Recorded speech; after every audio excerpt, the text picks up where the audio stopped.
Level 1. Swim teacher. 18 years from now, you'll quote $500,000 for a man's life over dinner in Geneva. Right now, there's a body at the bottom of lane 4 in a municipal pool in Gary, Indiana. You're 23, community college dropout. You make $11.50 an hour. You teach children to float. That's your whole resume. The pool rented out for a corporate event, life insurance company. The kind where everyone's title has the word manager in it, but nobody has health insurance. You lifeguard grown men in Speedos. The sales manager showed up drunk, grabbed your arm by the pool. You pushed him off. Reflex. His temple caught the tile edge. The pool is empty. The security camera hasn't worked since February. You filed the maintenance request yourself. Nobody read it. You don't call 911. Nobody making $11.50 an hour has ever successfully explained a dead body to the police. Vinyl lane cover. 48 pounds of diving weights? You drive to the lake at 1:14 a.m. The body enters Lake Michigan wrapped in pool tarp and weighed with everything the supply closet had. Sleep 5 hours. Teach a beginner class at 8 a.m. 3 days later, you're drinking at a bar off Ridge Road. The kind of place where the bathroom has a padlock and you have to ask the bartender for the key like it's protecting state secrets instead of a toilet that hasn't been cleaned since the Clinton administration. An old man sits down next to you. Doesn't order. Just sits. Looks at you the way a mechanic looks at an engine, like he already knows what's wrong and he's deciding whether to fix it or scrap it. He says, "The knots were wrong. The weights were professional." You didn't see anyone at the lake. He saw you. Followed you there and watched the whole disposal from a parked Buick, and you never checked your mirrors once. His name is Victor. He hands you a phone number on a gas station receipt. What this man does for a living is the answer to a question that hasn't ruined your life yet. Level 2. Cleaner. The number connects to a man named Soren. No last name. First job. Drive to an address in Hammond at 2 a.m. Bring tarps, bleach, and a change of clothes that aren't yours. Don't knock, the door will be open. Most careers start with orientation. Yours starts with a mop and a bottle of industrial-grade hydrogen peroxide. The apartment is empty except for a body and the specific silence that happens when someone has recently stopped existing. Male, 40s. Single entry wound behind the left ear. The kind of clean work that tells you a professional was here before you. You don't know who this man was. You don't know who killed him. You know your job. Make this room look like nobody died in it. You're good at this. You were already good at this before you knew it was a skill. The pool taught you chemistry without calling it that pH balance. Chlorine reactions. The way organic material breaks down in different solutions. Turns out the distance between keeping a pool clean and keeping a crime scene clean is about 2 semesters of chemistry you never took and 1 stomach you didn't know you had. 3 months. 6 cleanups. You learn the details they don't teach in any classroom. A body weighs more than you think and less than you'd expect the second time. Bleach doesn't remove blood, it oxidizes hemoglobin. Luminol still catches it. You need hydrogen peroxide for the proteins. Carpets hold evidence the way grudges hold families together, deep and in ways you can't see until it's too late. The company doesn't have a mission statement, but if it did, it would be short and it would not be on LinkedIn. Job 4. You arrive at a warehouse in South Chicago. Same routine. Tarps, peroxide, gloves. But this one is different. Single wound. Same caliber. Same angle behind the left ear, slightly upward. Same shooter. You realize the work you've been cleaning isn't random violence. It's a production line. Someone is picking contracts, and you're the after-sales service. You look at the wound, and without meaning to, you think, Temple would have been cleaner. Faster. You catch yourself. You're here to mop, not critique. But the thought arrived without permission, and thoughts like that don't leave. You don't say anything. You clean the floor. Drive home. On the radio, a news broadcast mentions a private security firm in East Africa accused of recruiting child soldiers. You change the station. It doesn't mean anything to you yet. It will. The silence is the test. You pass it without knowing it was being administered. Soren calls the next week. Different tone. Victor says you have a clean stomach and a clean mouth. In this industry, those are the 2 qualifications that matter before they teach you anything else. Level 3. Spotter. Soren gives you a folder. Inside, a photograph, a home address, and a name you're told to forget the moment the contract is done. Your assignment. Follow this man for 2 weeks and document everything. Where he eats, where he parks, when his wife leaves for work, which door he uses, whether the building has cameras, whether the cameras work. Your job is to build what the industry calls a pattern of life, the document that tells a killer when and where a person is most vulnerable. Surveillance is 98% boredom and 2% adrenaline. It's like being a firefighter, except the building you're watching is a person, and you're the one who's going to tell someone where the exits are. You learn counter-surveillance the hard way. Week 1, following a subject in Evanston, you park on the same block 3 days in a row. The subject's neighbor notices your car and calls the police. You talk your way out with a story about a cheating husband and a private investigation license you don't have. Soren doesn't yell. He says, "Third car rule. You always have a third position. Never the same angle twice. A pattern of life report is useless if you become part of his pattern." 2 weeks. Your report is 14 pages. Entry points, exit routes, security gaps, shift changes. The 45-second window between when his building's doorman takes a cigarette break and when the lobby camera cycles back. On his desk, a newspaper clipping something about a security contractor in Kampala. The name Haraka Solutions is circled in red. Soren sees you looking, moves the paper under a folder. You don't ask. You've learned what not asking is worth. You hand your report to Soren. He reads it without expression. 4 days later, the man in the photograph is dead. Heart attack, says the news. You read the police report online. No investigation, no suspects. The kill happened at the exact window you identified. The doorman, the cigarette break, the camera cycle. Your file guided the bullet through a gap you measured with a stopwatch and a $12 Casio. You didn't pull a trigger. You pulled a curtain open and someone else stepped through. You should feel something. Guilt. Horror. Instead, you feel the thing that's worse than both satisfaction. Your report was perfect. The gap you found was the gap that was used. Your hands are steady holding the phone. The same steady Victor noticed at the lake. You're starting to understand what he saw. In rooms you'll never enter, Soren has started mentioning a spotter from Gary who writes pattern of life reports like they're architecture blueprints. In those rooms, that's how legends begin. Not with a body count, with a stopwatch. Level 4. Apprentice. Victor picks you up in a rented sedan that smells like black coffee and Cold War-era aftershave. He doesn't say where you're going. He drives to an abandoned grain elevator outside Gary and hands you a 9mm. 2 rounds, he says. 1 is confidence. 2 is professionalism. 3 is panic. You will never load 3. Most professions have a training program. This one has Victor, a grain elevator, and the kind of silence that means you're either learning or you're being evaluated. Usually both. Victor doesn't give compliments. He gives the absence of criticism. If he says nothing after you clear a room, it means you did it right. It's like being raised by a wolf who found a management book. Weapons. Why a .22 caliber for close work? Less noise, less penetration through walls. The round stays in the body instead of becoming evidence on the other side. Why a .308 for distance? Suppressor physics. A suppressor doesn't silence. It redirects. In an enclosed space, a suppressed 9mm sounds like a heavy book dropping on a hardwood floor. Outdoors, it sounds like a car door closing 2 blocks away. Legends. How to build a cover identity that survives a police database check. Utility bills in the legend's name. A rental history. Employment verification from a company that exists on paper and files taxes on revenue it never earned. A legend isn't a lie, Victor says. It's a life that happens to belong to someone who doesn't exist. The only thing fake about it is the person living it. Dry runs. Victor takes you through a Marriott in Indianapolis. Entry service elevator, 3rd floor, room 312. Execution point. Exit stairwell to the parking garage. You walk it 6 times with the Casio running. Under 60 seconds or you're not ready. You get it to 44. Then the ride-along. Victor takes a contract in St. Louis. You drive. He walks into a parking garage at 9:18 p.m. Comes out at 9:19. Checks his Casio. 41 seconds. I'm getting old. Gets in the car.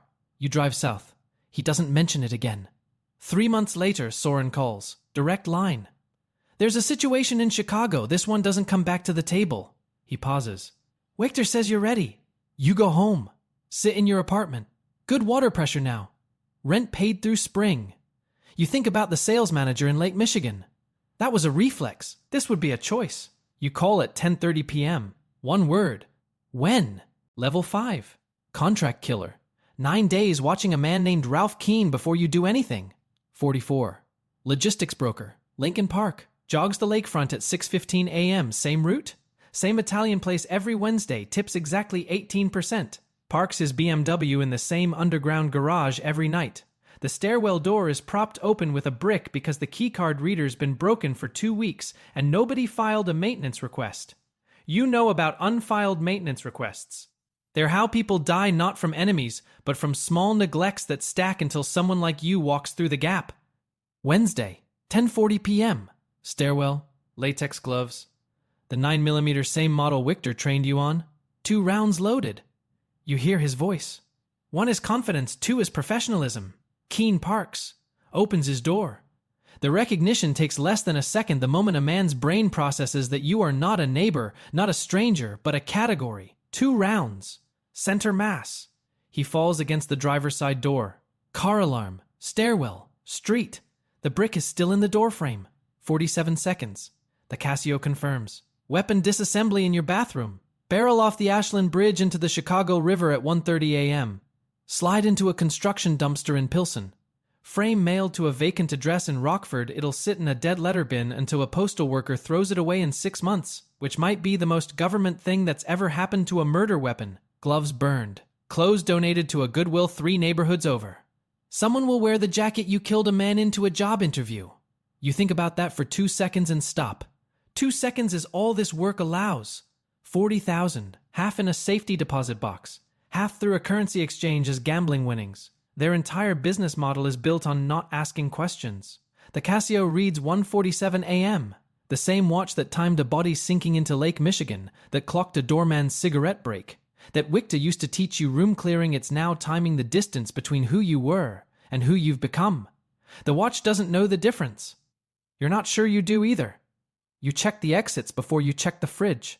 You've been doing it so long you don't notice. The habit does. Soren calls 2 days later. A client in Zurich, international. They've seen the Chicago outcome. Clean, no trace, no investigation. They want to talk to you directly. Soren arranges the legend management consultant. You fly out Thursday. Not wrong. You manage problems. You consult on their permanent resolution. Level 6. Professional. The Zurich client pays $180,000 for a financial officer in Liechtenstein who laundered money for 3 intelligence agencies and tried to retire with the receipts. Hotel balcony. 6:40 a.m. Silence 22. 4 seconds of exposure. He goes over the railing with a watering can still in his hand. You didn't expect the watering can. They never mention the small things in dossiers. You're in the elevator before it hits the terrace below. You access the service corridor through 3 days of small talk with a housekeeper named Clara about her grandson's soccer matches. Sent the boy a signed jersey after. Not guilt. Investment. The best compliment in this profession is when nobody remembers you existed. 18 months. 7 contracts. Amsterdam, Lyon, Istanbul, Bucharest, Milan, Lisbon, back to Chicago. You develop signatures nobody sees, always service entrances. Never the same city past 72 hours. Burner phones bought at airport electronics stores where clerks process 400 faces a day. Fee. 150 to 250,000. 1.4 million across 3 safety deposit boxes in 2 countries. Your mother thinks you work in international logistics. She's describing the career correctly without knowing it.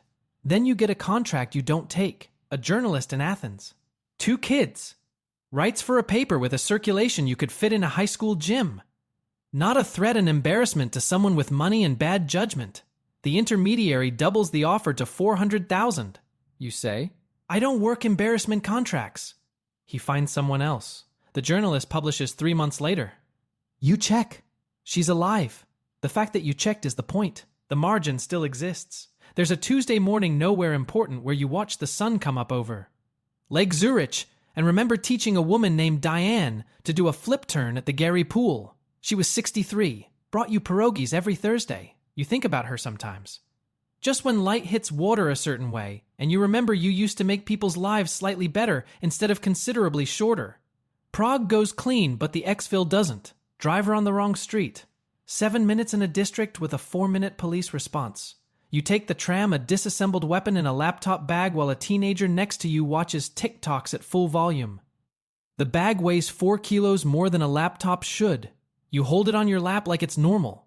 Normal is the hardest thing you've ever performed. You reach the safe house and sit in the dark. Not fear, exhaustion. Victor stopped answering his phone 6 months ago. You didn't ask why. That's the rule. You spend the next 6 months building your own infrastructure. Drivers, documents, cleaners, safe houses. You stop being the weapon. You become the hand that aims it. Then a US intelligence contact reaches through 2 intermediaries. High-value target. Geopolitically sensitive. Can't use military. Can't use agency. They need someone who doesn't exist on paper. Level 7. Fixer. The target is Marcus Delacroix. French. Former Foreign Legion. Started a private military company called Haraka Solutions, registered in Delaware, operated from Kampala. In northern Uganda, Haraka provides security services to mining operations. The security services include child soldiers. Not as a last resort, as a business model. Children cost less than adults, obey faster when frightened, and when they die, nobody files a complaint because the families are dead too. Marcus donates to children's hospitals in the same districts where his company conscripts the patient's siblings. He learned Akali specifically to give orders to 12-year-olds in their own language. Forbes Africa profiled him 14 months ago. A new model of private security. The model is slavery with a PR budget. The CIA wants him dead because he started selling intelligence to a Chinese mining consortium. Not because of the children. The children were never the reason. The budget for the Marcus operation is classified. The budget for the children's hospitals is on his website, next to a photo of him smiling. The smile costs less than the ammunition.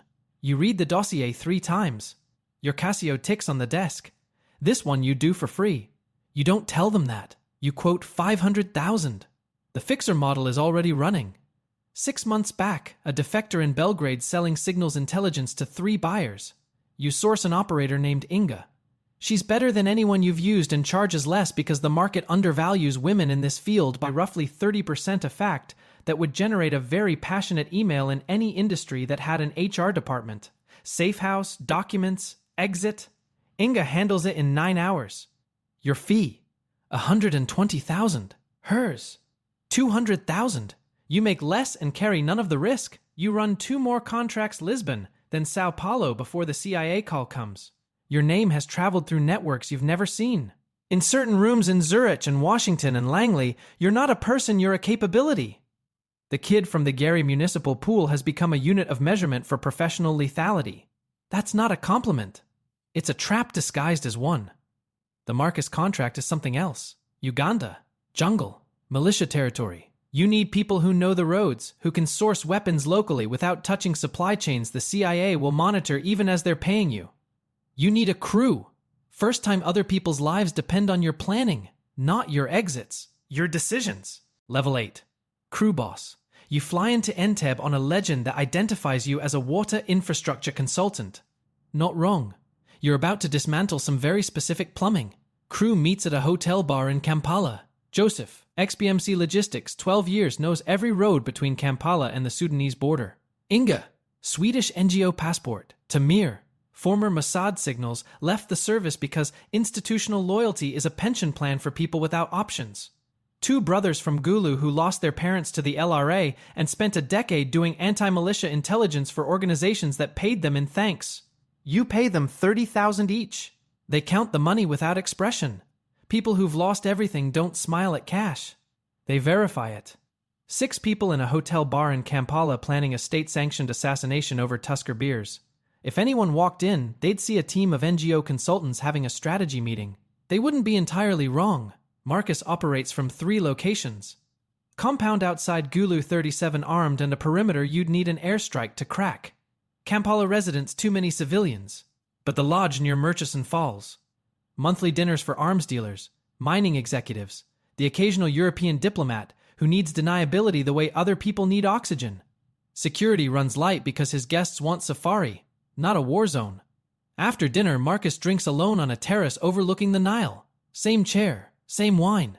No guard within 30 meters because he doesn't like being watched while he thinks. A man who commands child soldiers wants privacy for his thoughts.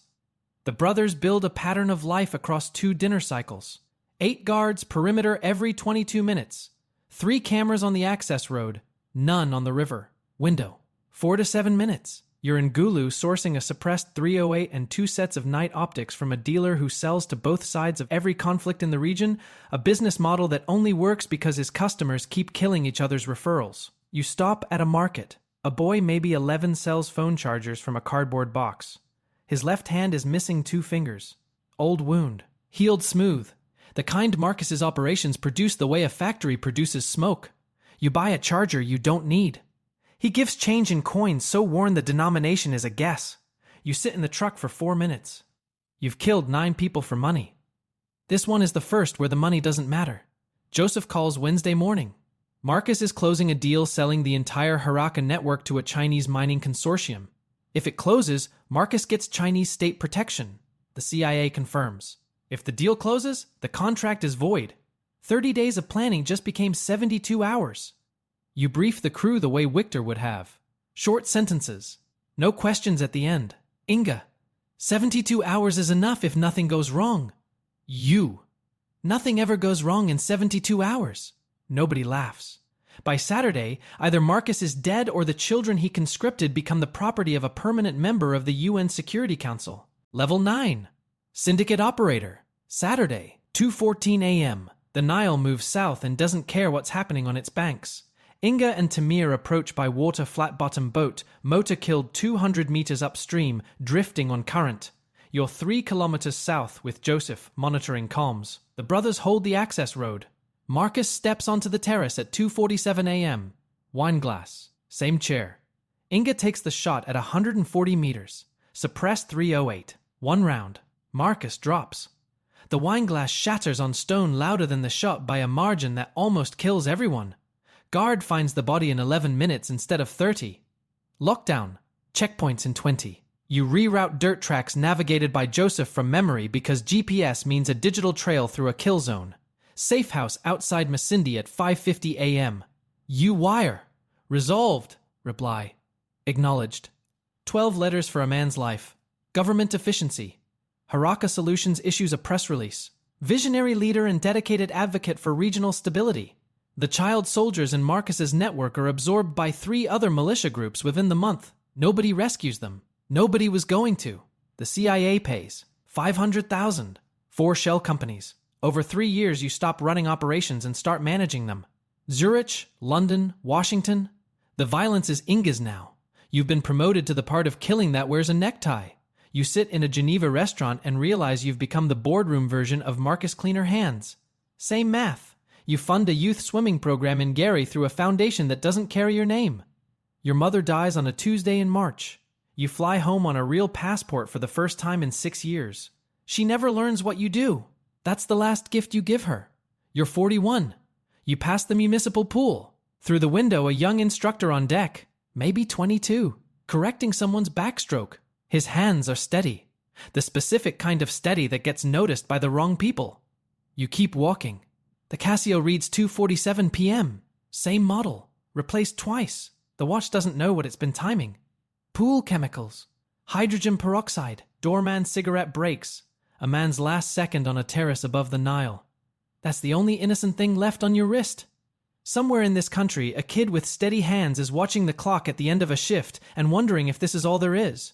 Somewhere in the parking lot, an old man is sitting in a Buick, taking notes. The steadiness is the hook.